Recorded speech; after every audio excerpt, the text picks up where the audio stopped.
Hello, dear friends. Welcome to my YouTube channel, Mukesh English. This is Mukesh Soni.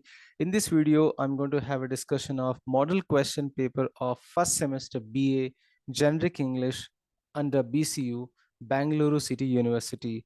And very shortly, you will be getting all the chapters videos on my YouTube channel in another 1 or 2 days. So stay in tune with Mukesh English. Let's begin it. Section A consists workbook for 40 marks. In this workbook, you'll be asked the question number 1. Read the following passage and answer the question set on it. So one passage will be given. You need to read the passage and you need to answer 5 questions based on it. So the passage is something like this. Do you know that around 270 eucalyptus trees or 460 bamboo plants are saved when we produce 1 ton of handmade paper? The eco-friendly handmade paper checks pollution of water, land, and air. Large quantities of polluting chemicals are used by paper mills. The handmade paper is the best form of recycled paper. It has a fine surface for writing. It is also strong enough for drawings. Paper manufacturing is a very old tradition. It was invented in China nearly 2000 years back. Indians use the leaves of palm trees to write.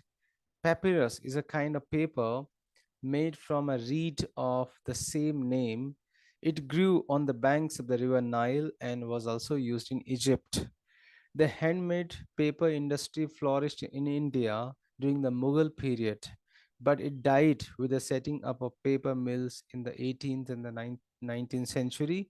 Mahatma Gandhi revived it during the freedom movement. Today, it is a fast growing industry. So you need to read the passage 1 or 2 times. Now you need to answer the questions based on it. You will be asked here 5 questions, each for 1 mark. Why is handmade paper becoming more and more popular? Answer: they are eco-friendly because they are eco-friendly. Mention 2 features of handmade paper. It checks the pollution of water, land, and air, and it can also be recycled. Indians used the leaves of palm trees to write when there was no paper. What is papyrus? Papyrus is a kind of paper made from a reed of the same name. It grew on the banks of the river Nile and was used in Egypt. What did the handmade paper industry, why it died in India in the 18th or 19th century?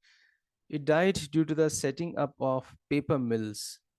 So like this, you need to answer those passage questions. Question number 2 is a picture description. So this is for 3 marks. One picture will be on a question paper and you need to describe the picture, and the description should be grammatical error free. There should not be any kind of grammar errors, and this is for 3 marks. So if you look at this picture, the answer can be: hardworking trees reduce pollution, release oxygen, and give us privacy and shade. They can add curb appeal, provide shelter for birds, and cut down on noise. They can even lower our energy cost by blocking the hot summer sun or the winter winds. Autumn is usually the best time to plant new trees or tree seedlings when the weather is cool but before the ground freezes. You can also plant trees in late winter or early spring as soon as the ground is workable. Cool temperatures help them establish the root systems they need for the growing season.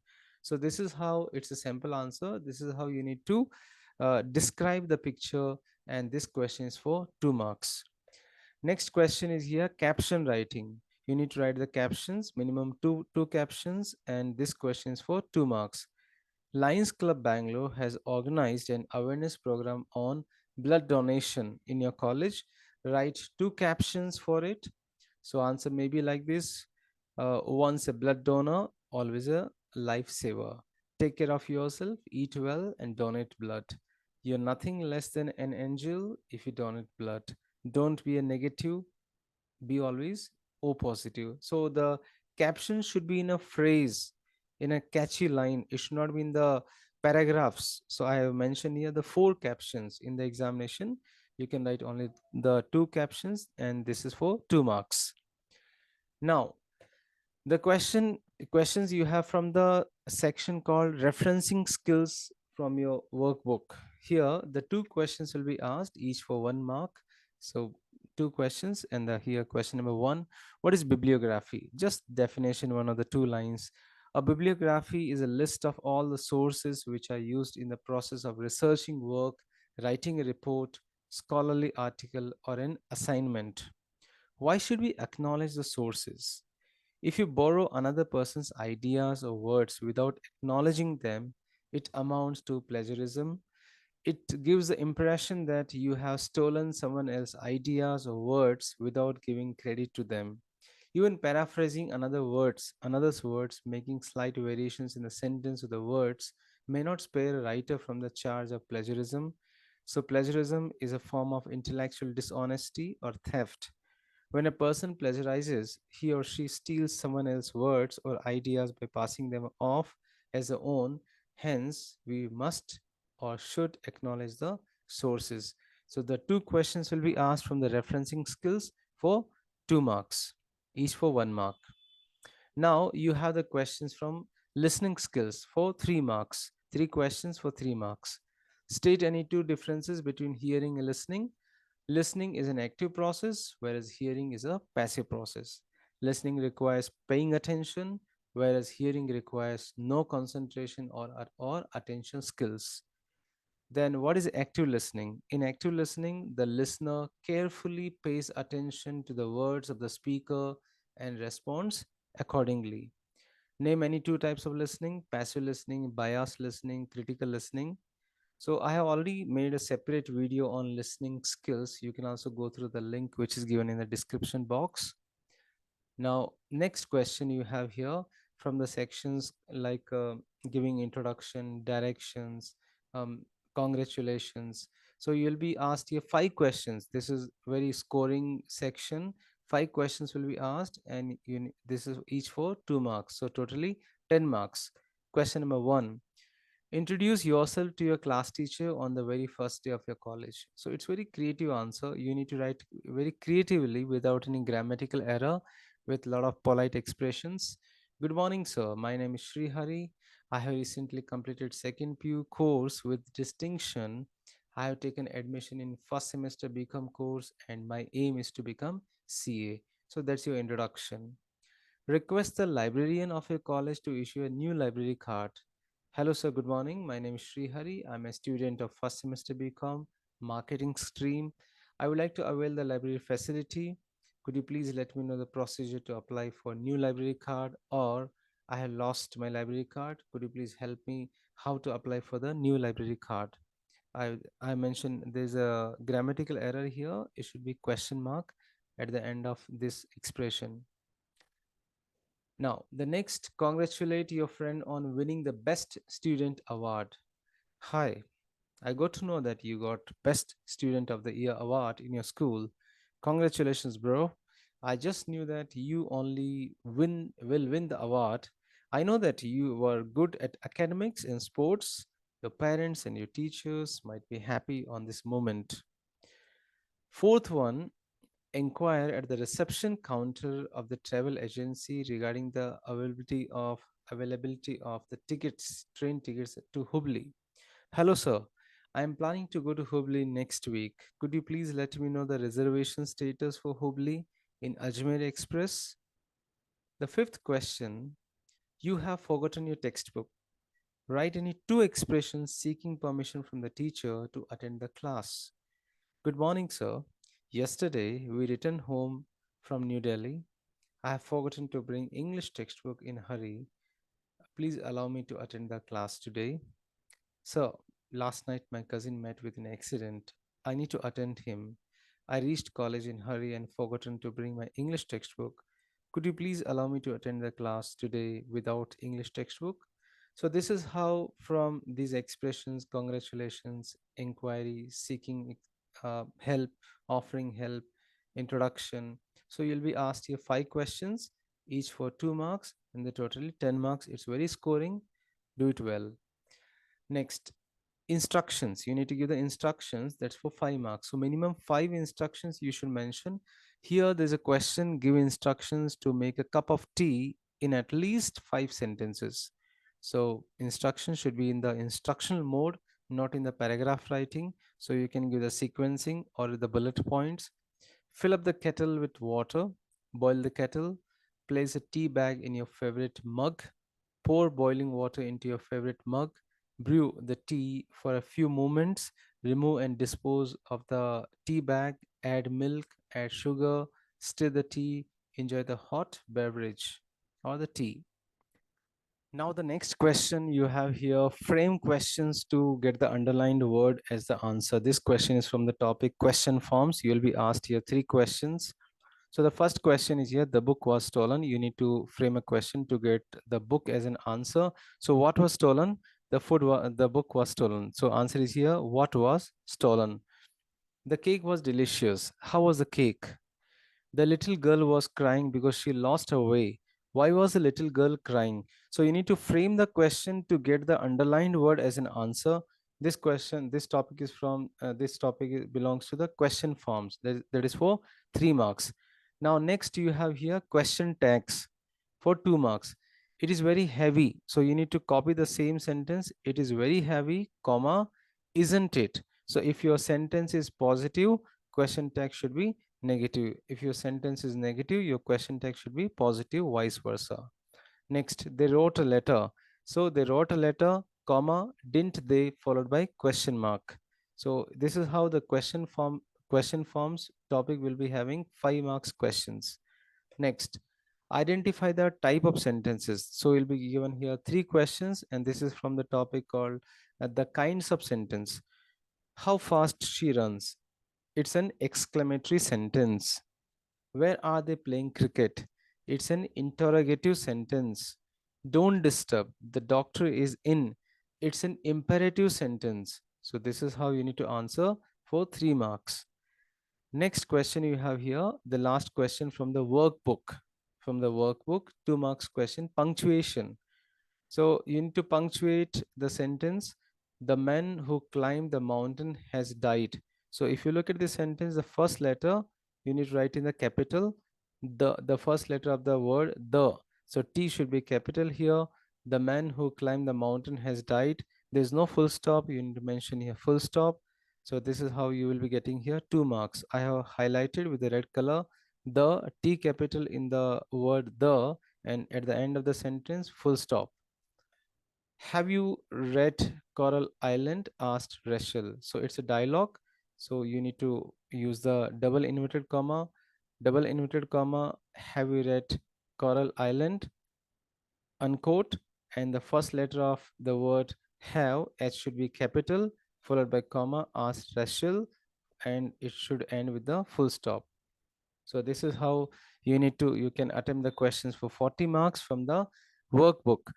Now we are going to have a discussion about the course book, which has the 20 marks questions. So this course book questions are divided into the 3 sections. Number 1, 5 questions, 5 marks questions. 5 questions will be asked each for 1 mark, then 1 question for 5 mark, and 1 question for 10 mark. So here you need to answer any 5 questions out of 7 questions, each for 1 mark. Who is the handsome youth in Akka's Vachana? The handsome youth is formless, deathless, and beyond destruction. How did the fallen athlete express his agony in the poem Nine Gold Medals? He gave out a cry of frustration and anguish. Question number 3. Why does the young man decide to stay at Mrs. Tilly's cottage in the story A White Heron? He tells Sylvia that he got lost during his hunting trip and could use a place to spend the night. Hence, he decides to stay at Mrs. Tilly's cottage. What is the reward given by God to Libeni in the story, the last song? Libeni was awarded or rewarded by God through her beautiful and talented girl who is a singer. Why is Bholi's father worried about her? Because she looks not only ugly but also less intelligent. He does not know how he can find a suitable groom for her. Question number 6. What do the Vedas teach us? The Vedas teach us I'm a spirit living in a body. The body will die, but I shall not die. Question number 7. What does Swami Vivekananda's religion teach? Swami Vivekananda's religion teaches us tolerance and universal acceptance. So, out of those 7 questions, you need to attempt only 5 questions and each for 1 mark. This is how you'll be getting 5 marks. Next, answer any one of the following questions in a page. So here you'll be given 4 questions. You have better choices here. You'll be having here 4 questions. Out of 4 questions, you need to attempt only 1 question, and this question is only for 5 marks. So describe Sylvia's life in her grandmother's farm.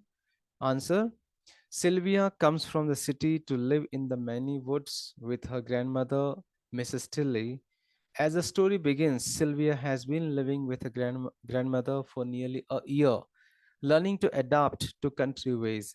She helps the old woman by taking over some of the more manual jobs, such as finding Mistress Molly, the cow, each evening in the fields where she grazes and brings her home.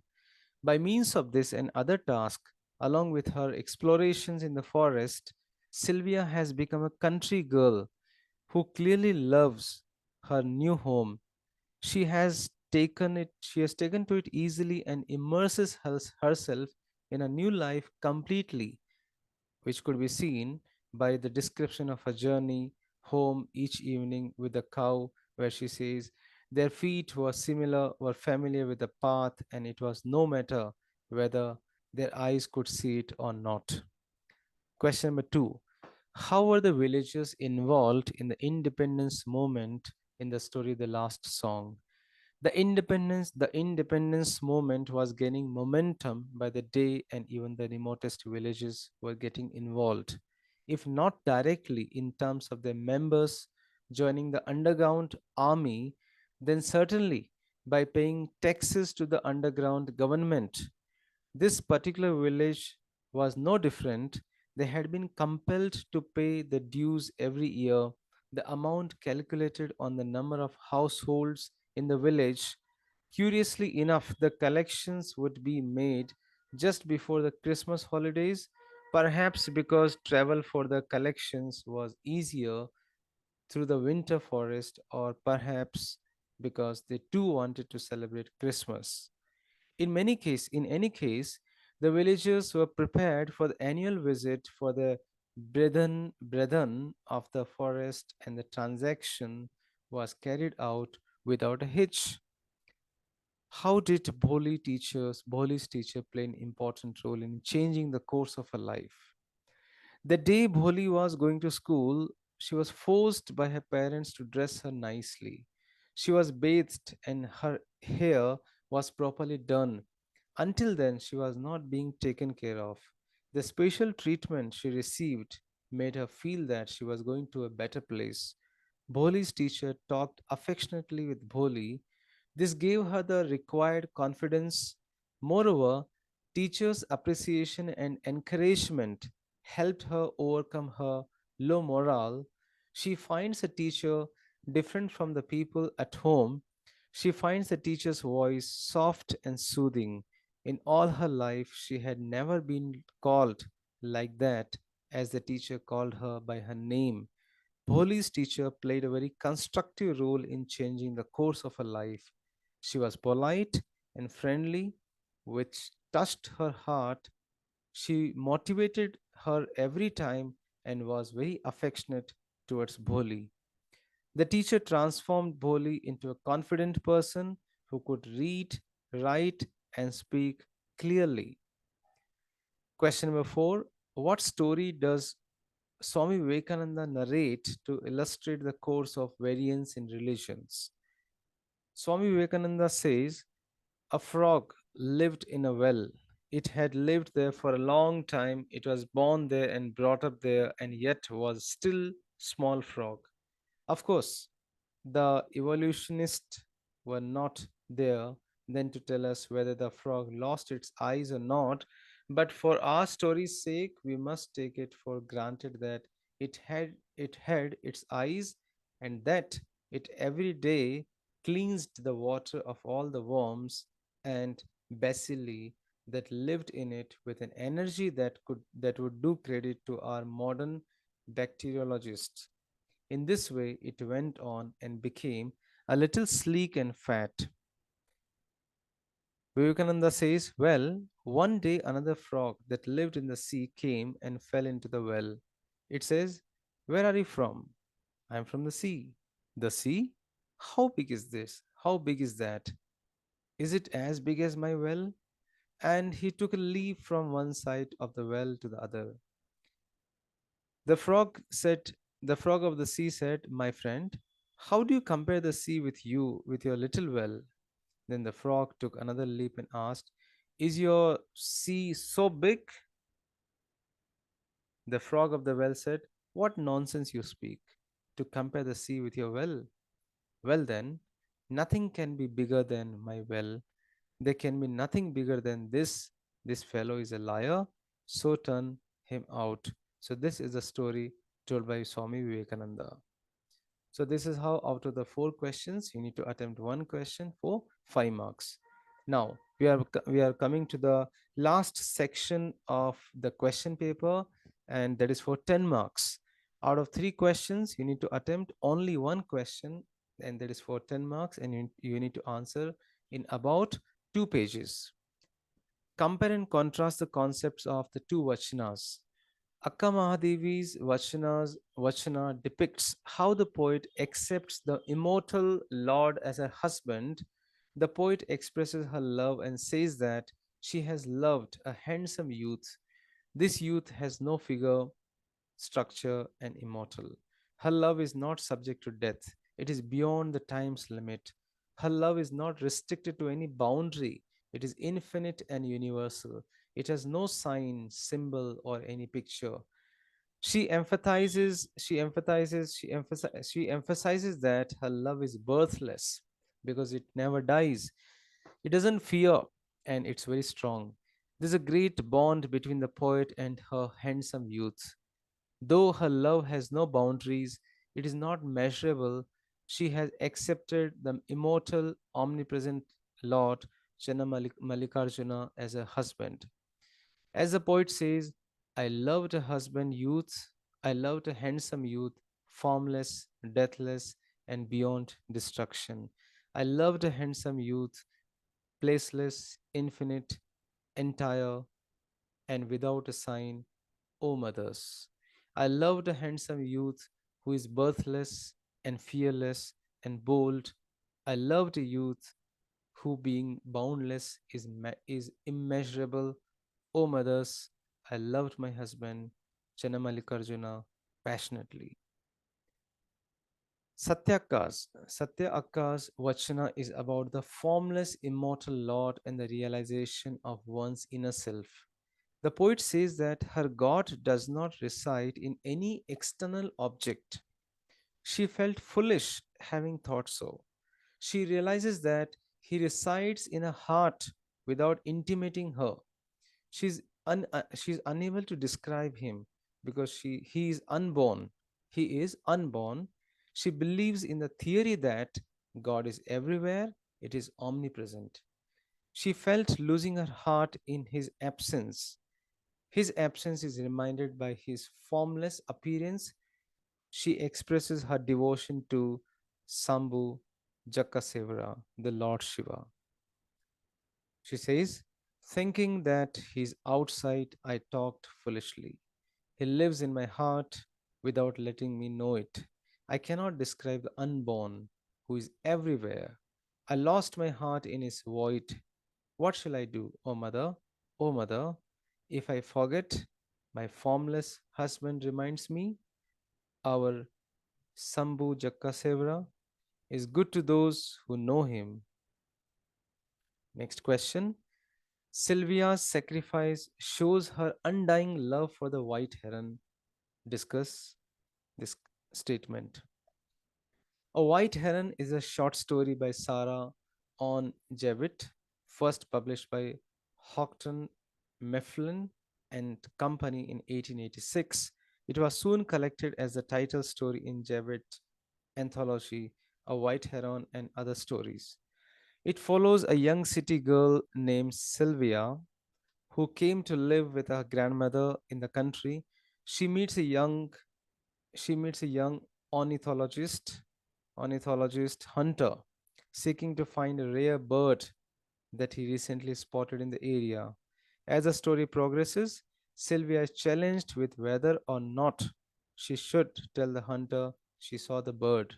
She also discovers her passion for country life and her love and values for the animals that inhabit it. Sylvia has come from the city to live in the many woods with her grandmother, Mrs. Tilley. As the story begins, Sylvia has been living with her grandmother for nearly a year, learning to adapt to country ways. She helps the old woman by taking over some of the more manual jobs, such as finding Mistress Molly, the cow, each evening in the fields where she grazes and bringing her home.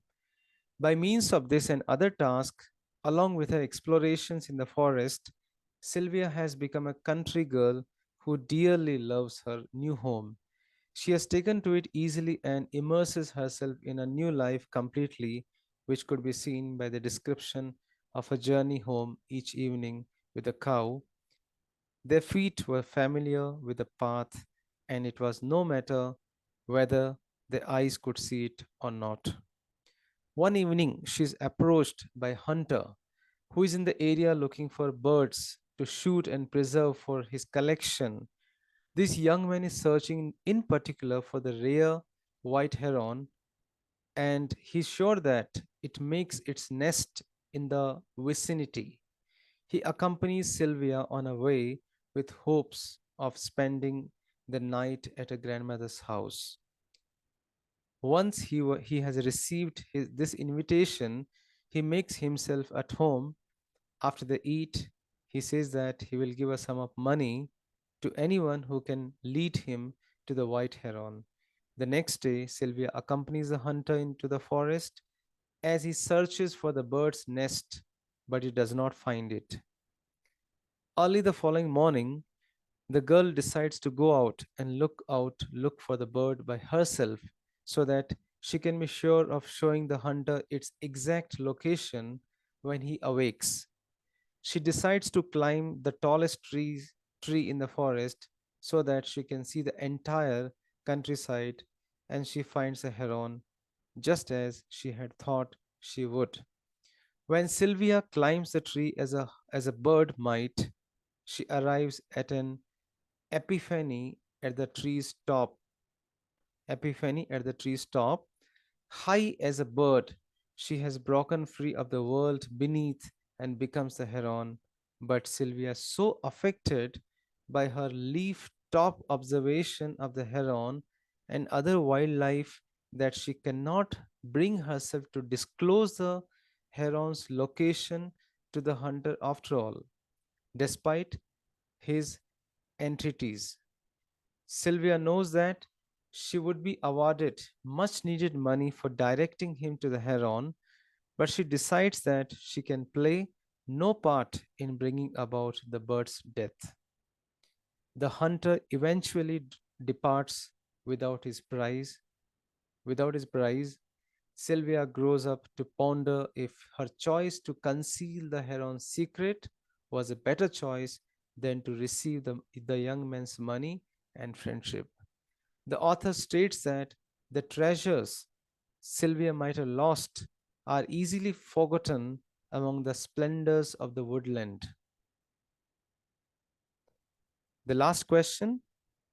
According to Swami Vivekananda, the banner of all religions will be assimilation and not destruction, harmony and peace, not dissension, justify. The excerpt from the speech educates us on the cause of variance in relations and overcoming this variance through virtues of tolerance, harmony, and peace.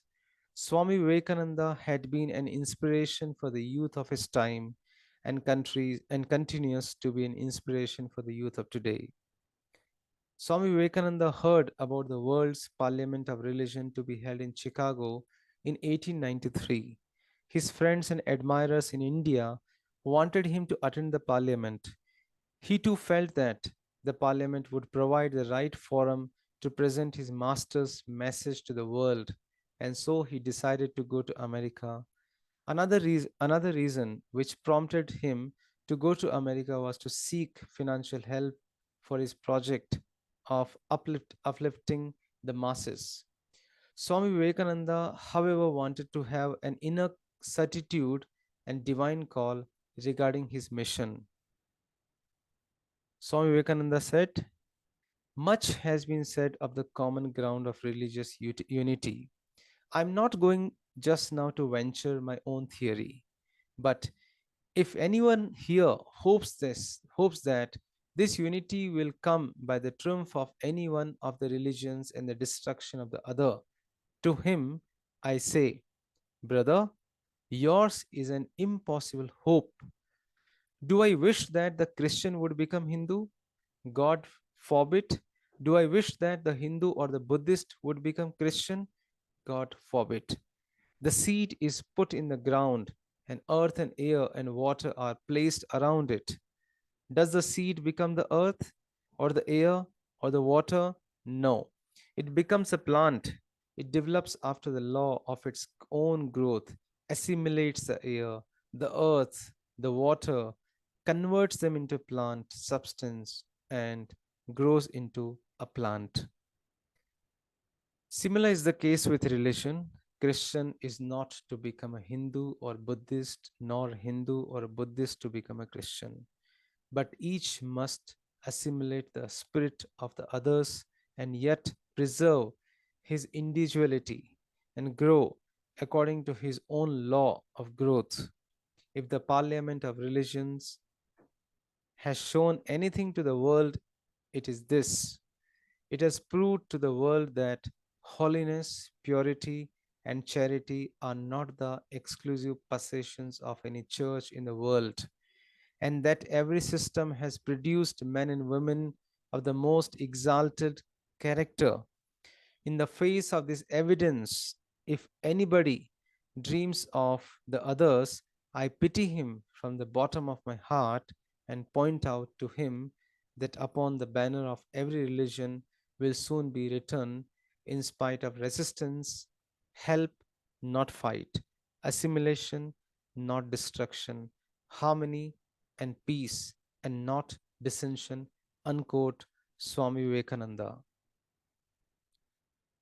So, dear friends, this is how I have solved this model question paper. I would like to suggest you to go through the textbook. Your textbook is the primary source of information. Now let's recapitulate the whole model question paper in nutshell. So your workbook will be having for the 40 marks questions. The comp and the division is like this.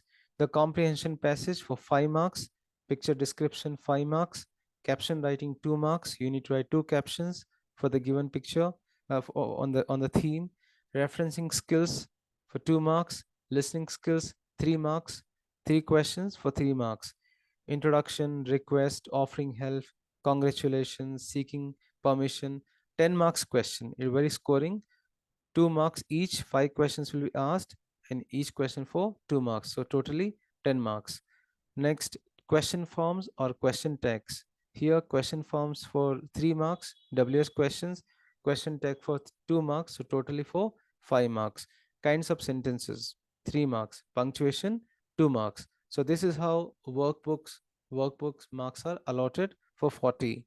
So now let's have a look at the course book. Here, the first section, you'll be asked here 5 questions. Out of 7, you need to attempt 5 questions, each for 1 mark. So totally 5 marks. Second section, you need to attempt only 1 question out of 4 questions. You have a lot of choices here. Out of 4 questions, only 1 question you need to attempt. That is for 5 marks. Third section, out of 3 questions, you need to attempt only 1 question. That is for 10 marks. This is how course book marks are divided for 20, and this is how you can attempt the question paper for 60 marks. So wish you very good luck for the examination. Thank you so much for listening. Dear friends, thank you so much for watching this video. You can reach me at mukeshenglish@gmail.com. Please do subscribe the channel, click on the like button for more videos on literature, workbook, pronunciation, grammar, communication skills, presentation skills, interview skills. Stay in tune with Mukesh English. Thank you once again.